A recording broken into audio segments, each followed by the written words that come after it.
विद्यार्थी मित्रों, good morning.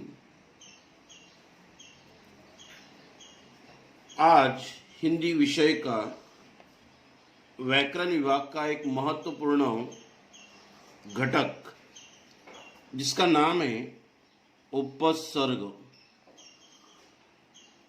उपसर्ग और प्रत्यय।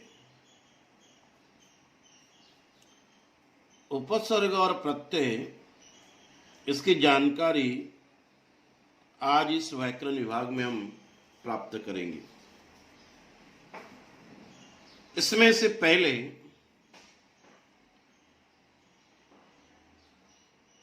जो है जिसको हम उपसर्ग कहते हैं, किसे कहते हैं उपसर्ग, इसकी परिभाषा क्या है, उसके उदाहरण कौन कौन से, इसके बारे में हम चर्चा करते हैं। उसकी परिभाषा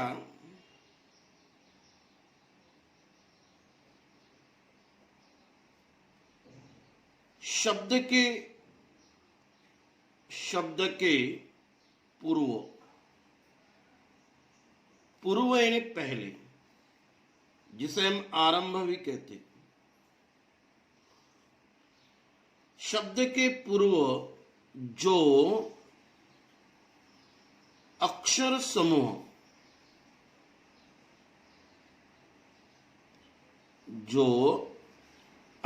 समूह लगाया जाता है,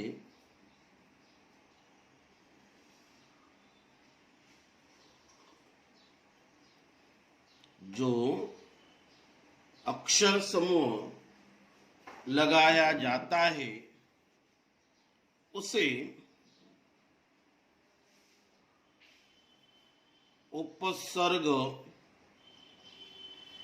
कहते हैं।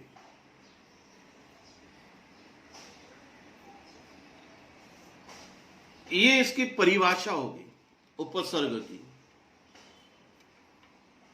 शब्द के पूर्व यानी आरंभ यानी शुरुआती, पहले जो अक्षर समूह लगाया जाता है उसे उपसर्ग कहते हैं।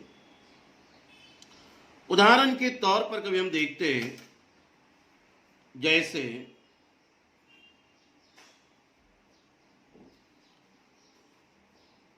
एक उदाहरण हम लेते हैं,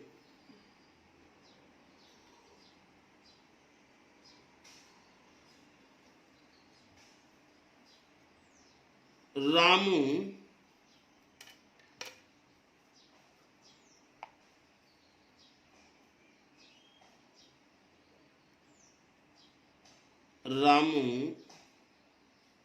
अनपढ़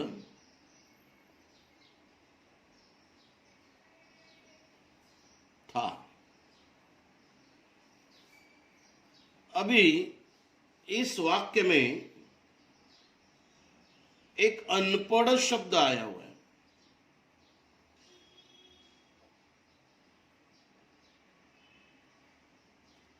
अनपढ़ शब्द के आरंभ में यानी शुरुआत में अन्न शब्द आया है, या अन्न अक्षर समूह आया हुआ है।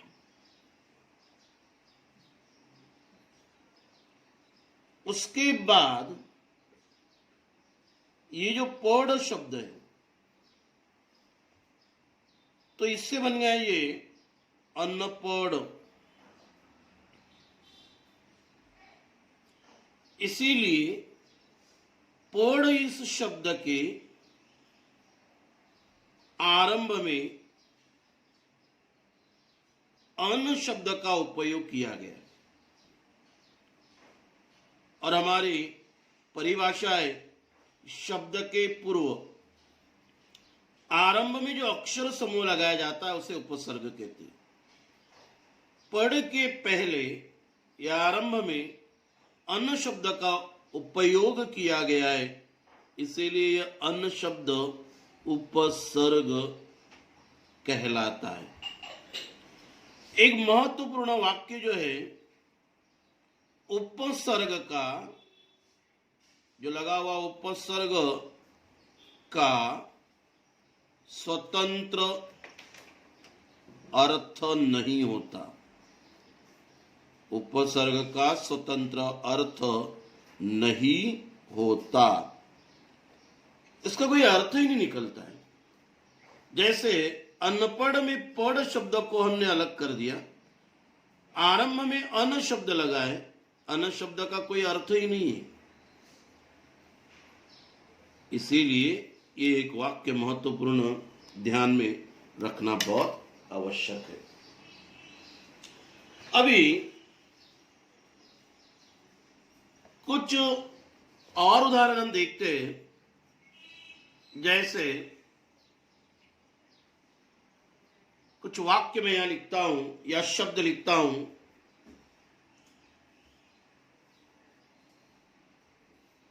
अन्याय।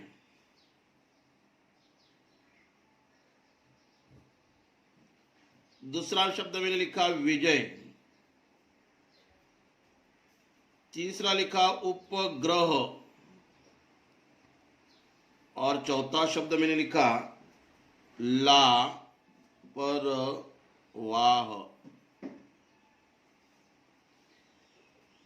ये 4 शब्द मैंने यहां लिखे।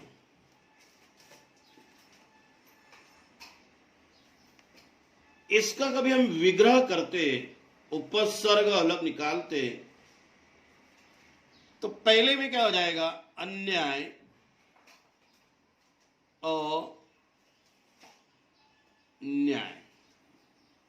ये मैंने उसका विग्रह किया। दूसरे में क्या हो जाएगा, वी, उसके बाद आएगा जय। तीसरे में उप, उसके बाद आएगा ग्रह। चौथे में आएगा ला परवाह।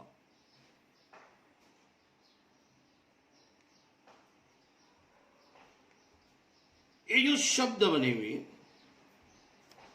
ये इस तरह से बने हुए। न्याय का अर्थ होता है, जय का अर्थ होता है, ग्रह का अर्थ होता है, परवाह का अर्थ होता है। लेकिन उसके पहले लगने वाले अन्याय के इसका कोई स्वतंत्र अर्थ नहीं होता है, स्वतंत्र अर्थ नहीं होता है। वी, ये भी स्वतंत्र अर्थ नहीं है। उप, ये भी स्वतंत्र अर्थ नहीं है। ला, ये भी स्वतंत्र अर्थ नहीं है। मतलब शब्द के आरंभ में जो अक्षर समूह लगाया जाता है तो हम उसे उपसर्ग कहते हैं।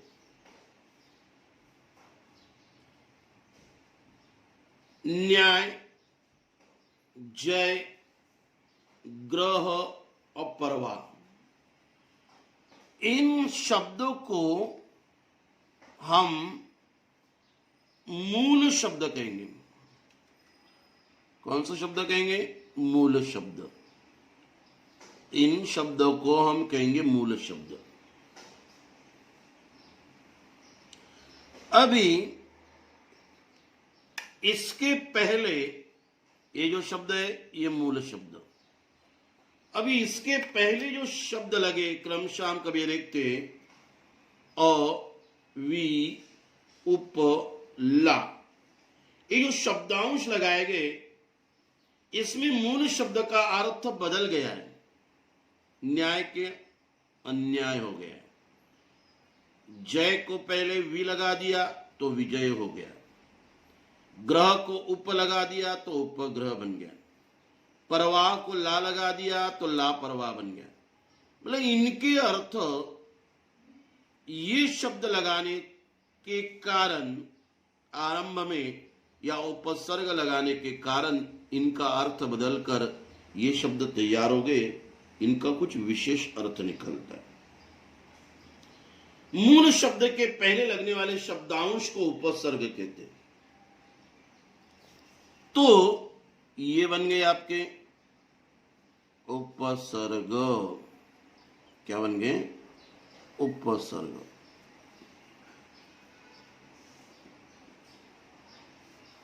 उपसर्ग कुछ उदाहरण हम देखेंगे। जैसे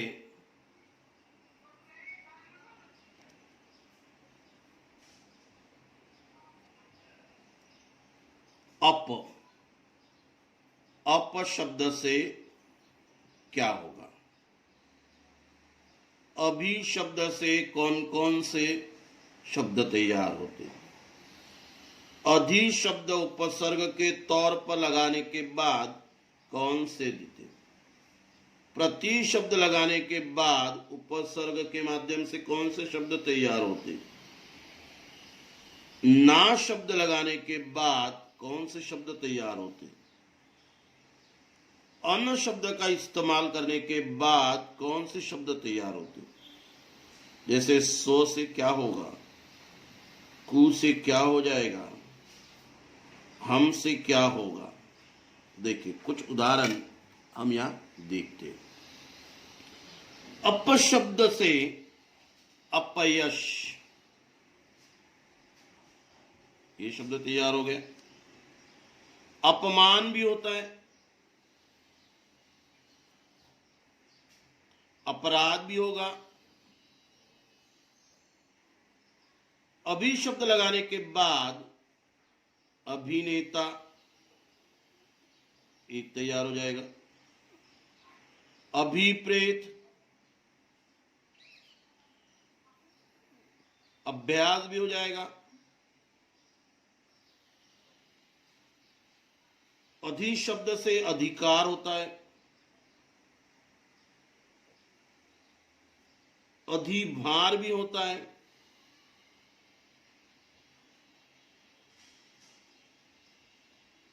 अधिराज भी बोलते हैं।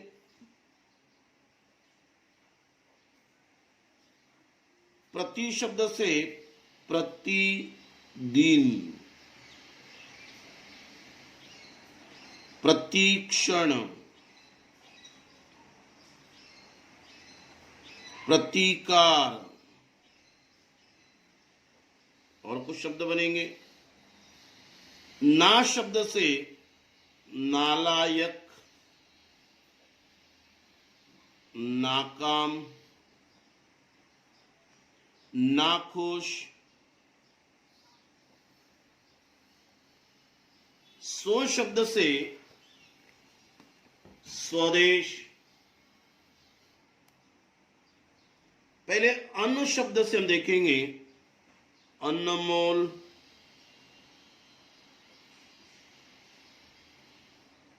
अन्नजान, अन्नपढ़। जो उदाहरण में हमने देखा, स्व से बनेगा स्वदेश, स्वराज,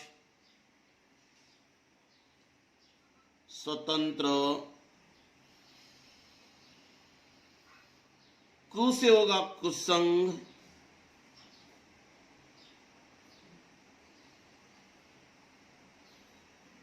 कुकर्म,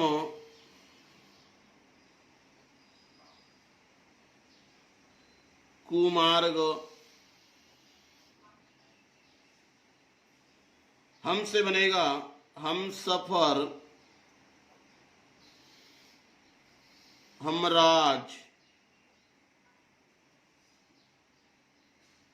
हम शकल या हम शक्ल।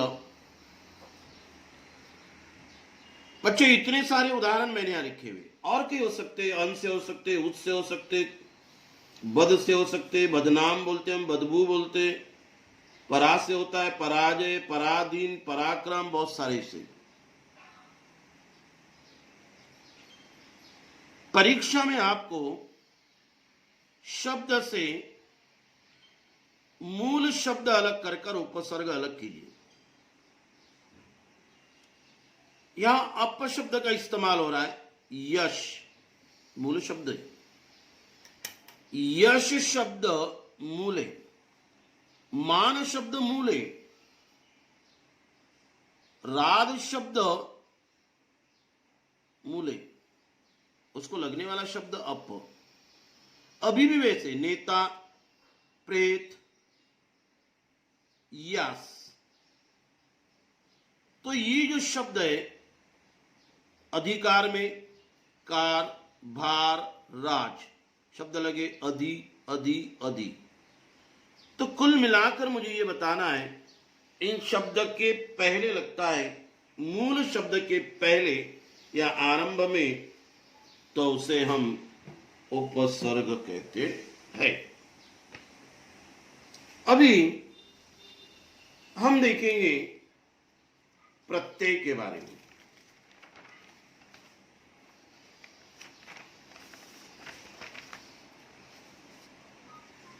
प्रत्यय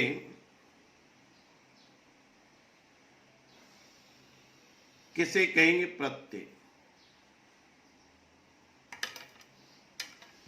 ब प्रकार रहेगा हमारा प्रत्यय।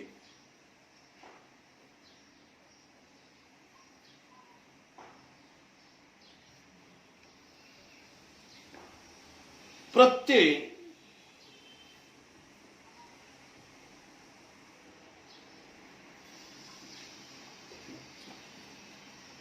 इसकी परिभाषा क्या है, व्याख्या क्या है?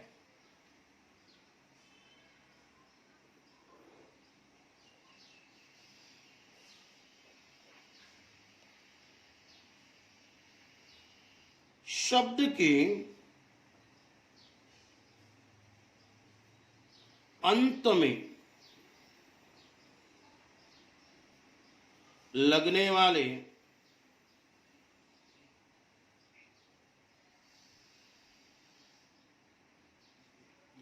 शब्दांश को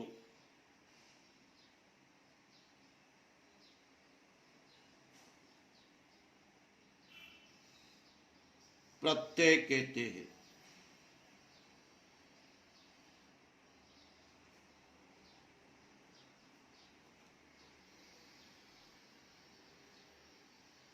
शब्द के अंत में लगने वाले शब्दांश को प्रत्यय कहते हैं।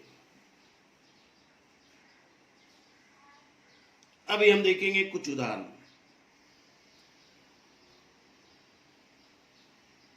उदाहरण के तौर पर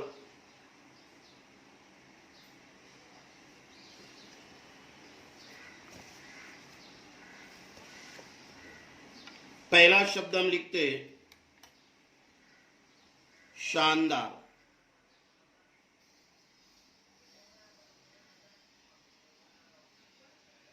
सुंदरता, गुणवान,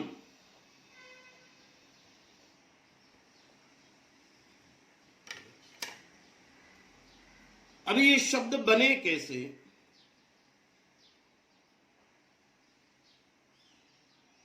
शान,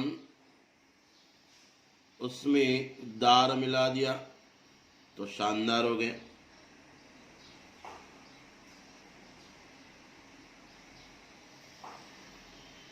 सुंदर,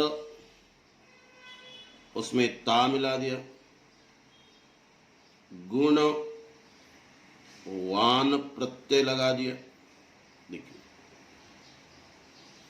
इसका विग्रह इस प्रकार से,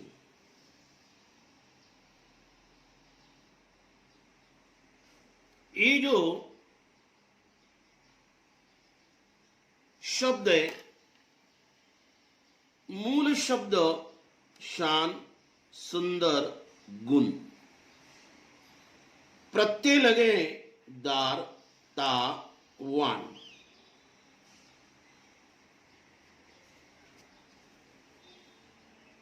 प्रत्यय लगने से एक महत्वपूर्ण सूचना होती है। प्रत्यय लगने से मूल शब्द का अर्थ और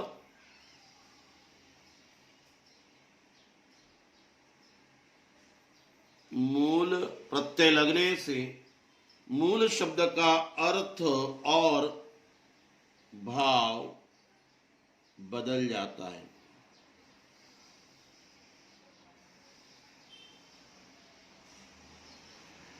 प्रत्यय लगने से मूल शब्द का अर्थ और जो भाव है वो बदल जाता है। शान को हमने दार प्रत्यय लगा दिया तो शानदार बन गया, अर्थ और भाव बदल गया। सुंदर को हमने ता प्रत्यय लगा दिया तो सुंदरता शब्द बन गया। गुण को हमने वान प्रत्यय लगा दिया तो गुणवान बन गया। तो प्रत्यय लगने से मूल शब्द का क्या होता है, भाव या अर्थ बदलता है। कभी कभी क्या होता है,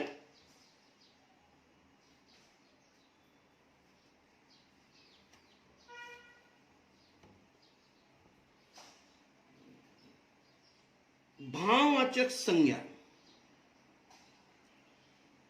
भाववाचक संज्ञा, यह विशेषण बनाने के लिए मूल शब्द में प्रत्यय लगाया जाता है। तो हम पहले देखेंगे भाववाचक संज्ञा, जैसे चतुर, इसको मैंने आई प्रत्यय लगा दिया, चतुराई ये शब्द दिया। बच्चा शब्द है, उसको मैंने पन लगा दिया तो बन जाएगा बचपन। चतुराई और बचपन ये भाववाचक है। बूढ़ा शब्द है, उसको मैंने पा प्रत्यय लगा दिया तो क्या बनेगा, बुढ़ापा। तो चतुराई, बचपन, बुढ़ापा ये भाववाचक संज्ञा बनी। तो कभी कभी क्या होता है, भाववाचक संज्ञा बनाने के लिए शब्द में प्रत्यय लगाया जाता है। उसके बाद भाववाचक के बाद कभी देखते हैं विशेषण।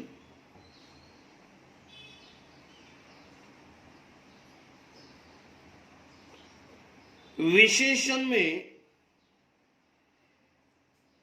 प्रत्यय लगाने से, कैसे शब्द में प्रत्यय लगाने से विशेषण प्रत्यय कैसे कहलाते हैं। जैसे रेश, रेशम, उसमें मैंने ई प्रत्यय लगा दिया तो रेशमी। भारत, उसमें मैंने ई प्रत्यय लगा दिया, भारतीय। ये ई दूसरा है, मात्रा दूसरी हो जाएगी। दया, उसमें लू प्रत्यय लगा दिया, दयालु। तो ये हो गया मूल शब्द, ये हो गया प्रत्यय। प्रत्यय लगाने से विशेषण बन गया। रेशमी, भारतीय, दयालु ये विशेषण है।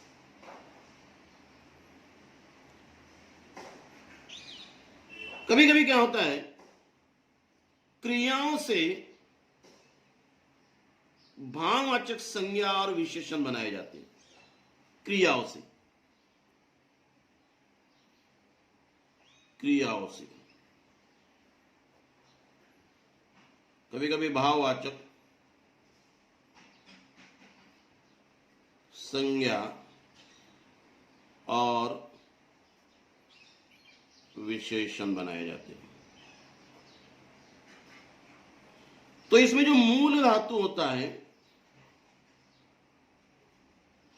में प्रत्यय लगाना होता है। जैसे पढ़ो, पढ़ना ये क्रिया है। क्या है, क्रिया है। पढ़ना ये क्रिया है। पढ़ो, उसमें कभी हम आई प्रत्यय लगा देते हैं तो पढ़ाई। बुला,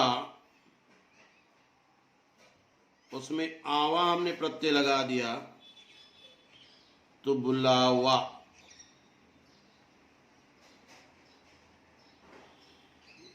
झगड़ो, उसमें हमने कभी आलू प्रत्यय लगा दिया, झगड़ालू। बुला, क्रिया बन जाएगी बुलाना। झगड़, झगड़ना।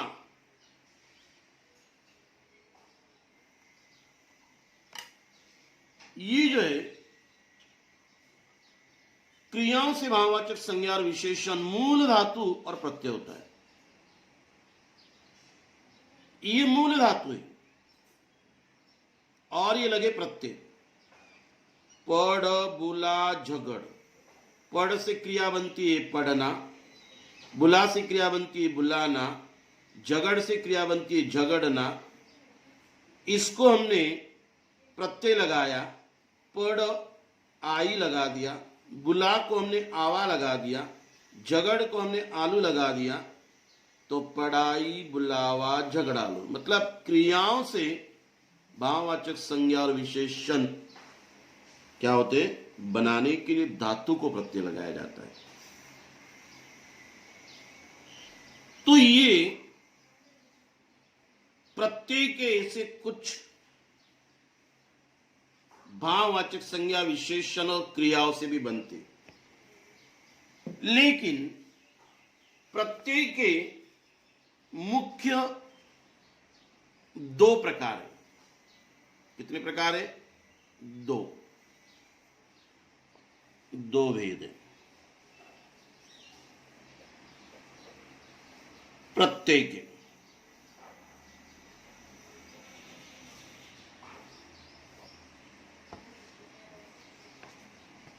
एक होता है कृदंत और तद्धित।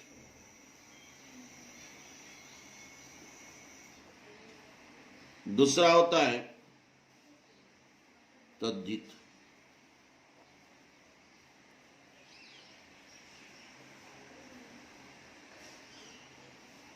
प्रत्यय के दो प्रकार, एक है कृदंत और दूसरा है तद्धित।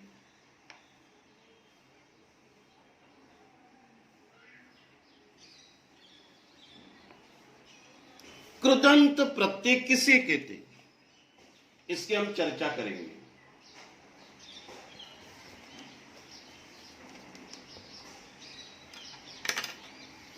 इसमें से पहला प्रकार जिसे हम कृत प्रत्यय भी कहते हैं,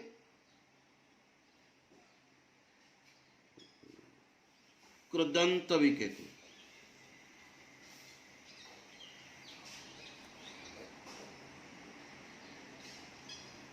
कृदंत जो प्रत्यय क्रिया के अंत में जोड़े जाते, जो प्रत्यय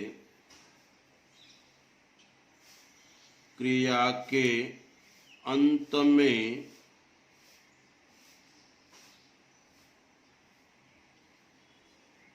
जोड़े जाते, उसे कृत या कृदंत प्रत्यय कहते हैं।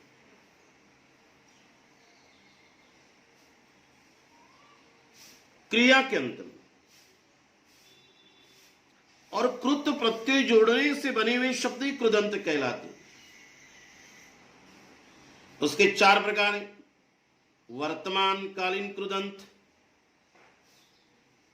मानता शब्द लगता है। भूतकालीन कृदंत, भूतकालीन कृदंत में क्रिया के अंत में ई प्रत्यय लगाया जाता है। भविष्यकालीन कृदंत, कृदंत के अंत में वाला प्रत्यय लगाया जाता है। पूर्वकालीन कृदंत, कर शब्द लगाया जाता है। जैसे वर्तमान कालीन,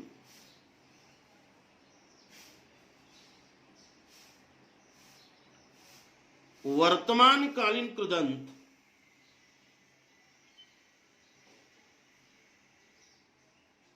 ता प्रत्यय जोड़ा जाता है। धातु के अंत में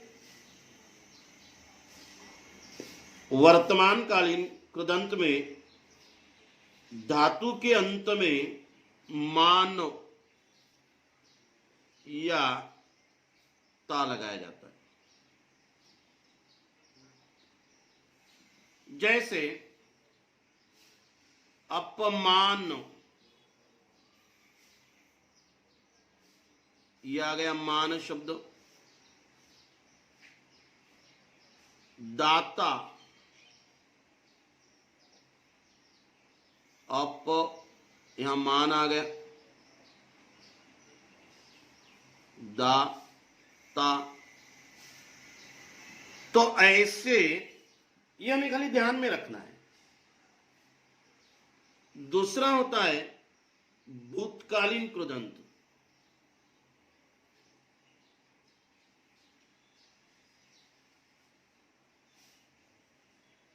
भूतकालिक कृदंत, इसमें क्या होता है, क्रिया के अंत में जो क्रिया होगी उसके अंत में ई प्रत्यय होता है। जैसे गिरी, आई, ई आ गया, दूसरी ई आ गई। बिगड़ी, ये ई आ गया। तीसरा होगा भविष्यकालीन।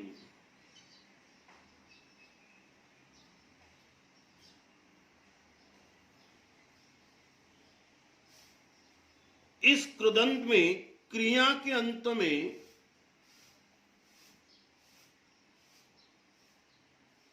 वाला शब्द का उपयोग होता है।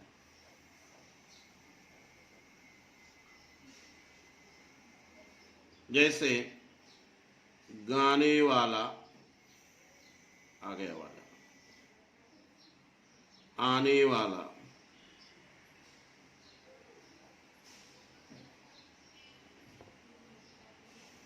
चौथा जो उप प्रकार है पूर्वकालिक कृदंत। इसमें क्या होता है, क्रिया के अंत में कर प्रत्यय होता है। कौन सा प्रत्यय होता है, कर। जैसे चल कर आ गया कर, लेकर, गाकर। कुल मिलाकर कृदंत प्रत्यय क्या होता है, जो प्रत्यय क्रिया के अंत में जोड़े जाते हैं उसे कृदंत कहते हैं, कृदंत प्रत्यय कहते हैं। उप प्रकार हमें ध्यान में रखने के लिए, क्रिया के अंत में जोड़े जाने वाले प्रत्यय को कृत प्रत्यय या कृदंत प्रत्यय कहते हैं। उसके बाद हम देखने वाले हैं तद्धित प्रत्यय, दूसरा प्रकार।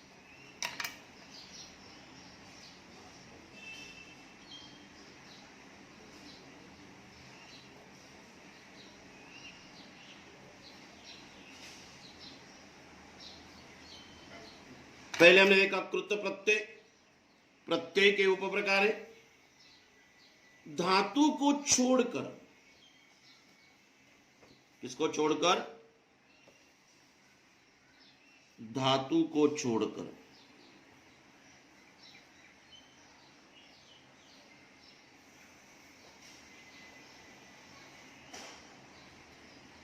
धातुओं को छोड़कर अन्य शब्द के अंत में, अन्य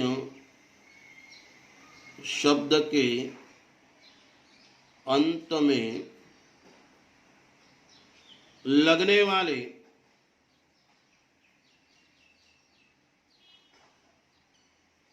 प्रत्यय को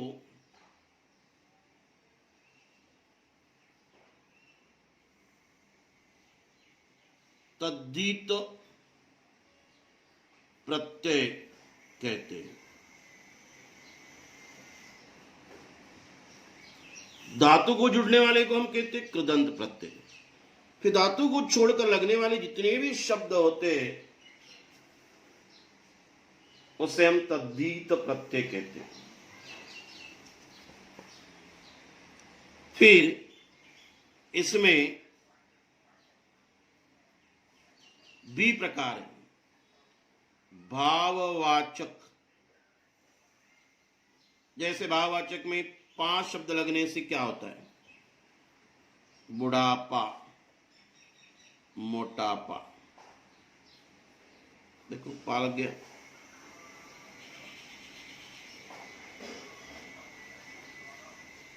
पन शब्द प्रत्यय लगने से क्या होता है? लड़कपन, बचपन, हो गया ना भाववाचक।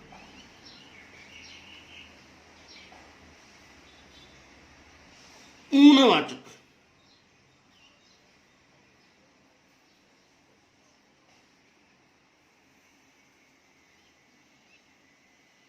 ई से क्या होता है? रस्सी, ये इधर टोकरी, ये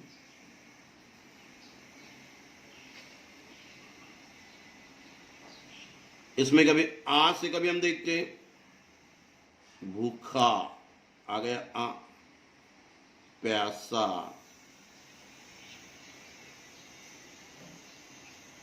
कर्तृत्ववाचक एक और प्रकार है।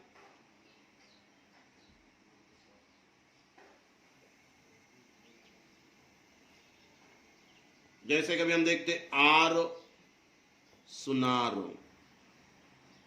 यहां आर है, लोहार, आ लग गया। गर से कभी हम देखते कारीगर, बाजीगर,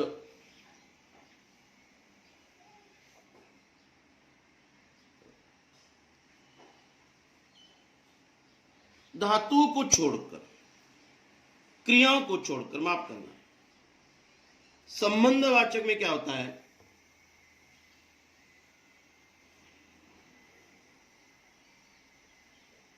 संबंधवाचक प्रत्यय में, संबंधवाचक तद्धित प्रत्यय में, जैसे जा,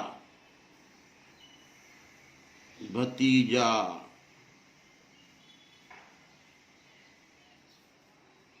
हाल,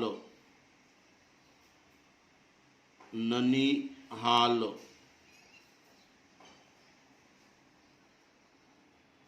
गणनावाचक में क्या होता है? जिसे गिन सकते हैं।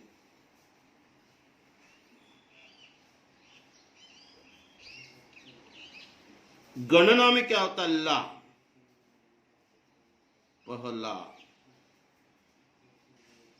रा को कभी हम देखते हैं दूसरा, तीसरा, ये गणना जिसे गिन सकते हैं। उसके बाद सादृश्यवाचक,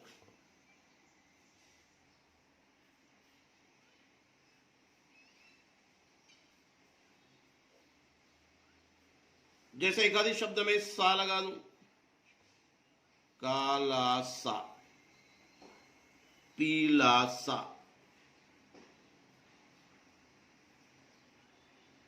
गुणवाचक में